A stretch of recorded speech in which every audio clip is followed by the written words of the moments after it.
बिस्मिल्लाहिर्रहमानिर्रहीम। मैं आपका टीचर ज़हीर अहमद कुरैशी आज एक नए टॉपिक के साथ आपके सामने हाजिर। बच्चों, हमने पिछले लेक्चर्स के अंदर व्हाइल लूप पढ़ा और व्हाइल लूप की एग्जांपल्स देखी। उम्मीद है कि आपने उन एग्जांपल्स की प्रैक्टिस भी की होगी अपने कंपाइलर के थ्रू, और उसके साथ साथ उस तरह की मिलती जुलती और एग्जांपल्स को भी व्हाइल लूप के थ्रू प्रोग्राम करके देखा होगा। बेटा, हमने जब अभी तक पढ़ा है उन टॉपिक्स के अंदर हमारे पास सिलेक्शन स्ट्रक्चर हम कंप्लीट कर चुके हैं। उसके साथ साथ रेपिटेशन या लूप स्ट्रक्चर के अंदर हम फॉर लूप और व्हाइल लूप को पढ़ चुके हैं, जिसमें हमने ये देखा था कि फॉर लूप एक काउंटर लूप है और जिसमें नंबर ऑफ रेपिटेशंस अगर हमें पहले से पता है तो हम फॉर लूप को प्रेफर करते हैं। इसी तरह व्हाइल लूप ऐसी सिचुएशंस में यूज होता है जब हमें नंबर ऑफ रेपिटेशंस का नहीं पता होता, जब कंट्रोल ऑफ एग्जीक्यूशन डिपेंड कर रहा होता है कंडीशन के ऊपर या यूजर पर, तो ऐसी सिचुएशंस में हम व्हाइल लूप यूज करते हैं। अब हम उसकी तीसरी टाइप डू व्हाइल लूप को डिस्कस करेंगे और उसको देखेंगे कि वो हम किस तरह से अपने प्रोग्राम्स में यूज कर सकते हैं। तो आइए चलते हैं बोर्ड की तरफ और उसमें देखते हैं कि हमारा आज का टॉपिक क्या है। Do while loop, it's syntax and example.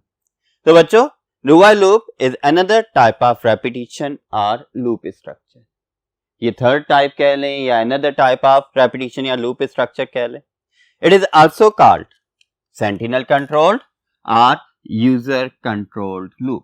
Like कल हमने देखा था कि while loop को sentinel control या user control loop कहते हैं। sentinel control loop क्यों? क्योंकि वो एक ऐसी वैल्यू पर डिपेंड कर रहा होता है जो कि जब तक यूजर इनपुट ना करे तब तक वो कंडीशन ट्रू रहती है, और जैसे यूजर वो नंबर इंटर करता है या वो वैल्यू इंटर करता है तो कंडीशन फॉल्स हो जाती है और लूप टर्मिनेट कर जाता है। तो इसी तरह से डू व्हाइल लूप भी हमारे पास सेंटिनल कंट्रोल या यूजर कंट्रोल्ड लूप। अब व्हाइल लूप और डू व्हाइल लूप में फर्क क्या है, हम अगले पॉइंट्स में डिस्कस करते हैं इसे कि इन दोनों में डिफरेंस क्या है। This loop executes a statement or set of statements as long as the given condition is true। Same to the while loop, do while loop भी statement या set of statements को execute करता है कब तक, जब तक condition true है, और जैसी condition false होगी तो ये loop भी terminate कर जाएगा। So बेटा, it is much similar to the while loop। याद रखिएगा ये similar to the while loop है, but it executes the body of loop at least once even the condition is false। लेकिन ये बॉडी ऑफ द लूप को कम से कम एक दफा लाजमी एग्जीक्यूट करेगा अगर कंडीशन फॉल्स भी है। जैसा कि बच्चों हमने व्हाइल लूप में देखा था कि व्हाइल लूप में हम कंडीशन पहले चेक कर रहे थे फिर बॉडी ऑफ द लूप को एग्जीक्यूट कर रहे थे। अगर कंडीशन पहली दफा में ही फॉल्स हो जाती है तो बॉडी ऑफ द लूप एक दफा भी नहीं चलेगी, 0 टाइम्स एग्जीक्यूट होगी। बट डू व्हाइल लूप में क्या हो रहा है कि इसके अंदर पहले body of the loop execute होगी फिर कंडीशन चेक होगी, और इसी वजह से अगर तो कंडीशन फॉल्स भी है तब भी बॉडी ऑफ द लूप कम से कम एक दफा लाजमी एग्जीक्यूट होगी। So in this loop the condition is written at the end। अब बच्चों देखें यही बात कि ये एटलीस्ट वंस क्यों एग्जीक्यूट कर रहा है, क्योंकि कंडीशन बॉडी के बाद लिखी गई है। फॉर लूप में भी कंडीशन पहले चेक हो रही थी, व्हाइल लूप के अंदर भी कंडीशन पहले चेक हो रही थी, लेकिन डू व्हाइल लूप के अंदर बॉडी पहले एग्जीक्यूट करेगी फिर कंडीशन चेक होगी and evaluated after the execution of body of loop.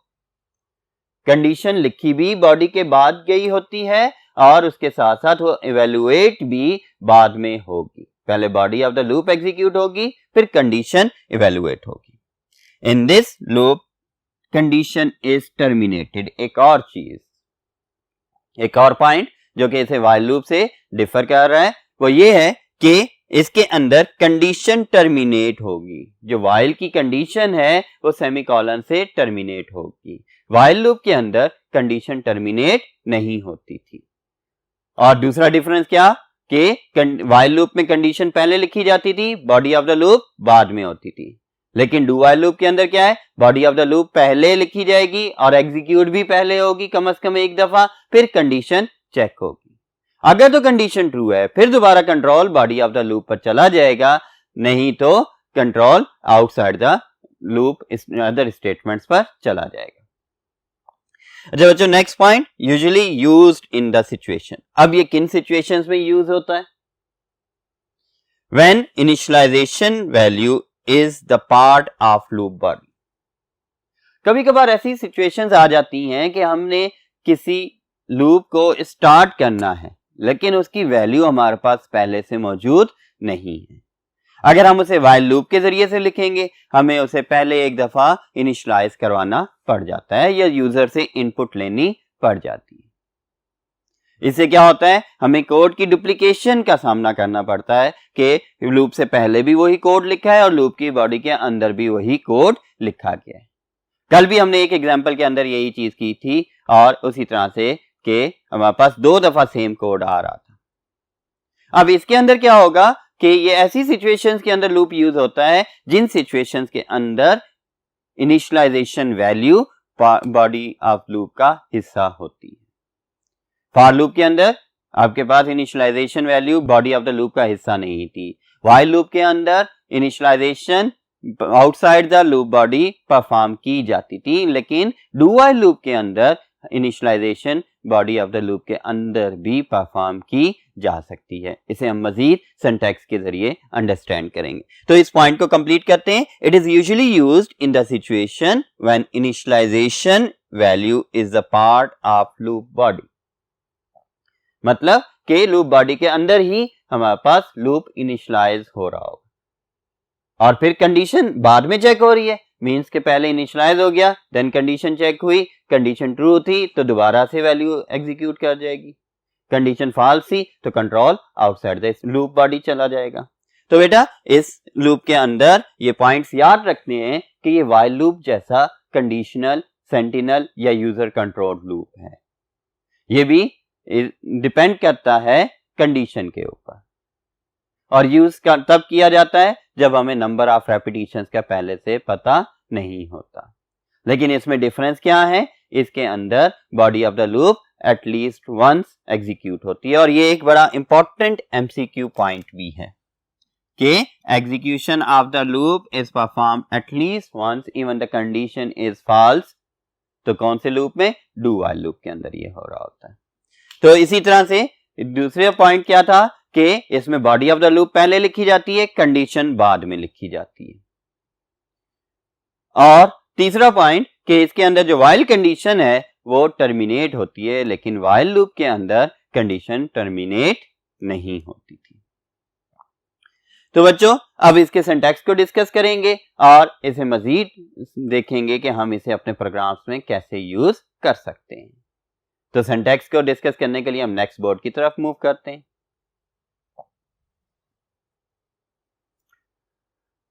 Okay बच्चों, आप syntax of do while loop देख रहे हैं। अब सिंटैक्स में याद रखिएगा कि इधर हमारे पास डू व्हाइल लूप के अंदर एक डू का कीवर्ड यूज होगा।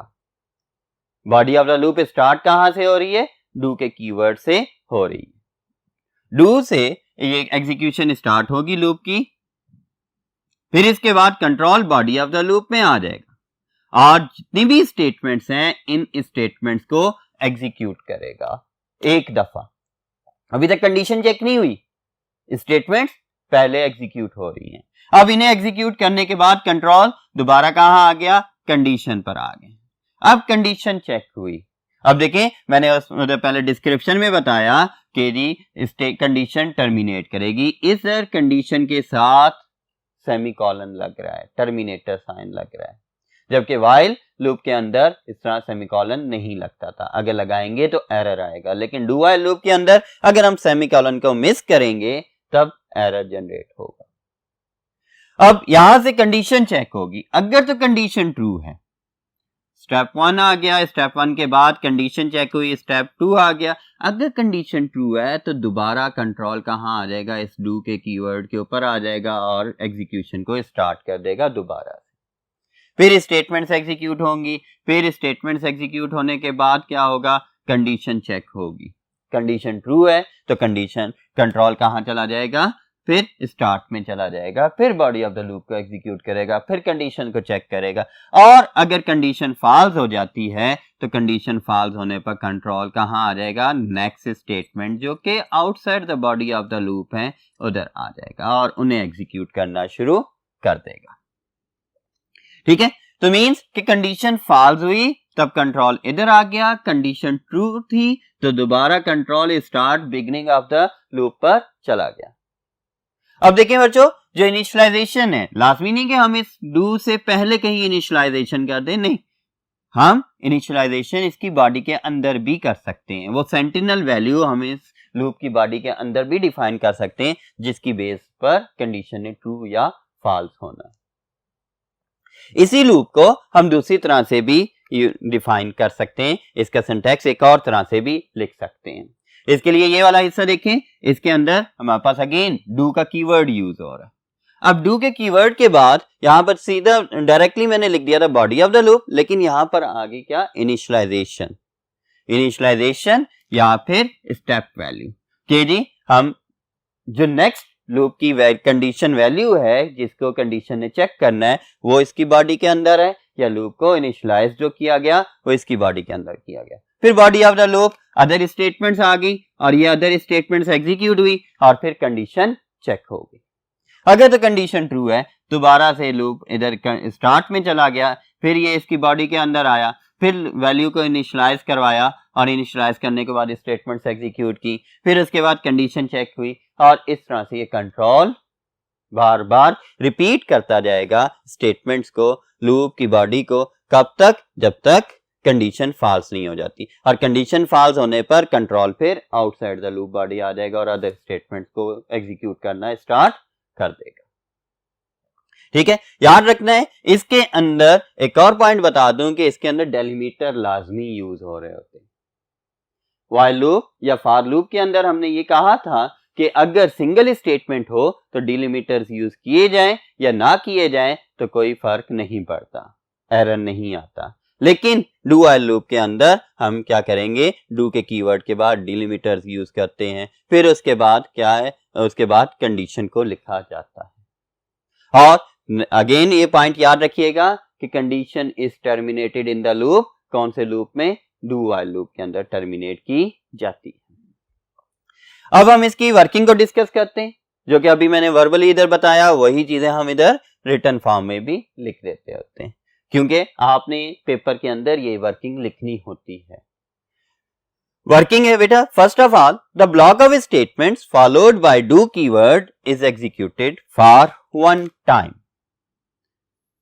एक दफा ब्लॉक ऑफ स्टेटमेंट्स जो कि है डू कीवर्ड के बाद लिखा गया है वो एक दफा एग्जीक्यूट होगा। Then the condition written at the end is evaluated. फिर जो कि कंडीशन है जो कि ब्लॉक ऑफ स्टेटमेंट्स के बाद में एंड में लिखी गई है वो इवेलुएट होगी। Then and if it is true, then if condition is true, then the control is transferred back to the beginning of loop. और अगर कंडीशन ट्रू हो जाती है तो कंट्रोल वापस चला जाएगा कहां पर, बिगिनिंग ऑफ द लूप के ऊपर। और बिगिनिंग कहां से है, डू व्हाइल लूप की, डू के कीवर्ड से है। अब इसके बाद नेक्स्ट आ जाते हैं, after executing the body of loop condition is again checked. Means second time body of the loop execute हुई और कंडीशन फिर दोबारा चेक हुई। अगर तो कंडीशन फिर ट्रू है तब अगेन क्या होगा, control beginning of the loop पर चला गया और बॉडी ऑफ द लूप को एग्जीक्यूट किया, फिर कंडीशन चेक की और यही स्टेप्स रिपीट होते गए। This process continues till the condition becomes false. और ये स्टेप रिपीट होते गए कब तक, जब तक कंडीशन फॉल्स नहीं हो जाती। The control is transferred to the next statements outside the loop when the condition is false. और जैसे ही कंडीशन फॉल्स हुई तो कंट्रोल नेक्स्ट स्टेटमेंट पर ट्रांसफर हो गया और उन्हें एग्जीक्यूट करना शुरू कर दिया जो कि आउटसाइड द लूप बॉडी मौजूद है। तो बेटा इस तरह से हमारे पास इसकी वर्किंग को हम डिस्क्राइब भी कर देते हैं। अब हम इसकी एग्जांपल डिस्कस करेंगे और हम देखेंगे कि डू व्हाइल लूप को अपने प्रोग्राम में हम कैसे यूज कर सकते हैं। तो बेटा, program to display a message computer science, क्या कह रहे हैं? Write a program to display a message computer science unless user enters end to quit. ठीक है, क्या करो? एक प्रोग्राम लिखो जो कि बार बार कंप्यूटर साइंस का मैसेज प्रिंट करता जाए। कब तक? जब तक यूजर एन प्रेस करके क्विट नहीं कर देता। तो बेटा यहां पर मैसेज आता रहेगा, do you want to try again या do you want to print again, और यस और नो, वाई और एन। अगर आप एन के अलावा कोई और कैरेक्टर की प्रेस करते रहोगे तो दोबारा प्रिंट होता जाएगा, और जैसे ही यूजर एन प्रेस कर देगा तो वो क्विट कर जाएगा। अब देखिए, ऐसी सिचुएशन है जिसके अंदर पहले प्रिंटिंग होनी है, फिर उसके बाद यूजर से उसने पूछना है। लाइक आप गेम पहले खेलते हैं, फिर उसके बाद आपसे गेम कंट्रोल पूछता है कि do you want to play again. ऐसे तो नहीं कि शुरू में ही वो पहले पूछ लेता है फिर आपसे गेम खेलने को कहते हैं, नहीं, पहले आप एक दफा गेम खेलते हो, एक दफा ट्राई करते हो, फिर उसके बाद आप क्या है, do you want to try again, yes और नो की आपसे मैसेज के थ्रू पूछा जा रहा होता है। तो यही चीज वो किसके थ्रू बनाई जा रही होती है? ये डू व्हाइल लूप के थ्रू बनाई जा रही होती है। अब आते हैं इसके प्रोग्राम की तरफ। हेडर फाइल्स लिख दी गई, आईओस्ट्रीम, कोनियो, और उसके बाद मेन का सिंटैक्स लिख दिया गया, वाइड मेन, वाइड, और इसके बाद हम यहाँ इसकी बॉडी के अंदर आ जाते हैं। अब जब हम इसकी बॉडी के अंदर आए, यहां देखें आपके पास क्या है, डू का कीवर्ड है। डू के कीवर्ड के बाद आप डू व्हाइल लूप की बॉडी स्टार्ट हो रही है। इसकी बॉडी में जब हम आते हैं तब यहां पर कंट्रोल क्या करेगा, सी आउट पहली दफा प्रिंट कर देगा कंप्यूटर साइंस।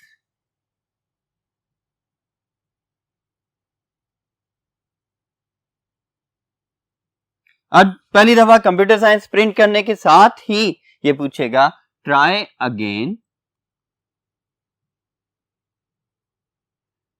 यस और नो, और यस और नो के बाद क्या कर रहे हैं, वाइल इधर आ गया, ये बॉडी एग्जीक्यूट होगी। अब कंडीशन चेक हो रही है। कंडीशन कैसे चेक हो रही है? वाइल के कीवर्ड से कंट्रोल को पता लग रहा है कि यहां पर कंडीशन आएगी। इस कंडीशन के अंदर हमने क्या कर दिया, हमने गेट ची का फंक्शन यूज किया। गेट ची को हमने नॉट इक्वल टू के ऑपरेटर के साथ एन के साथ कंपेयर करवाया है कि गेट ची जो यूजर से एक कैरेक्टर इनपुट लेगा उसे एन के साथ कंपेयर करके देखो कि क्या जो यूजर ने इनपुट की है वो एन के बराबर है, तो टर्मिनेट कर दो, क्योंकि नॉट इक्वल टू का ऑपरेटर है। ये कंडीशन कब तक ट्रू होगी? जब तक इधर गेट ची की कोई दूसरी वैल्यूज इंटर होती जाएंगी, कोई दूसरे कैरेक्टर इंटर होते जाएंगे, तब तक ये ट्रू है। लेकिन जैसे ही एन इंटर होगा तो N is not equal to N, जो कि फॉल्स हो जाएगा, कंडीशन टर्मिनेट हो जाएगी। अब सपोज करते हैं यूजर ने फर्स्ट टाइम क्या इंटर कर दिया, वाई इंटर कर दिया। अब जब वाई इंटर किया है तो इसकी बेस पर कंडीशन ट्रू होगी।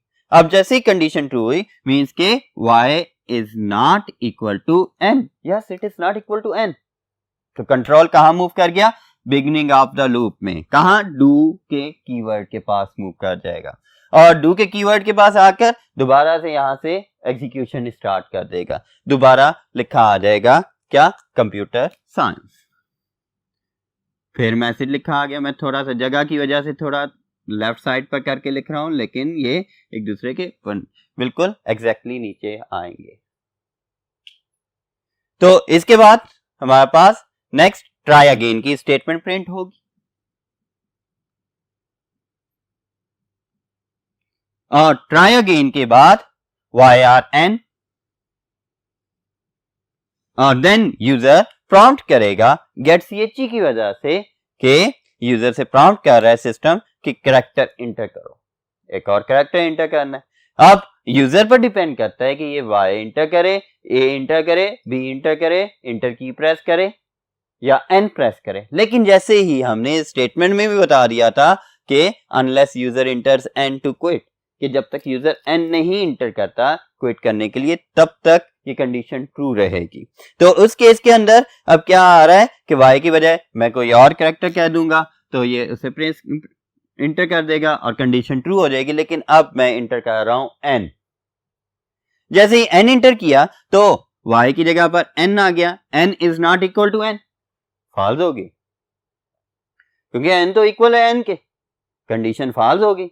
अब कंडीशन फॉल्स होने की वजह से कंट्रोल कहां पर आ जाएगा, कंट्रोल इस नेक्स्ट स्टेटमेंट पर आ जाएगा जो कि आउटसाइड द लूप बॉडी है।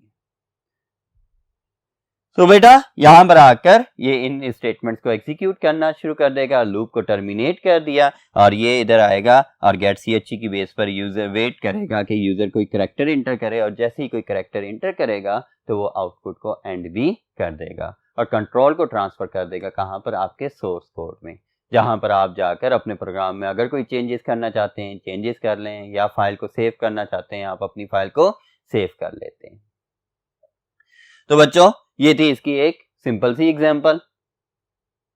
उम्मीद है कि आपको डू व्हाइल लूप के बारे में समझ आई होगी कि हम डू व्हाइल लूप को कैसे यूज करेंगे और इसका सिंटैक्स क्या है, कब यूज करना है और इसका क्या डिफरेंस है व्हाइल लूप से, ये भी आपको पता लग गया होगा। और इसे एक प्रोग्राम में कैसे हम यूज कर सकते हैं ये भी हमने प्रोग्राम के थ्रू देख लिया है। अब हम नेक्स्ट लेक्चर के अंदर डिस्कस करेंगे इसकी मजीद एग्जांपल्स को और समझेंगे कि डू व्हाइल लूप को मजीद बेहतर वे में हम किस तरह से यूज कर सकते हैं। मिलते हैं नेक्स्ट लेक्चर में, तब तक के लिए अल्लाह हाफिज।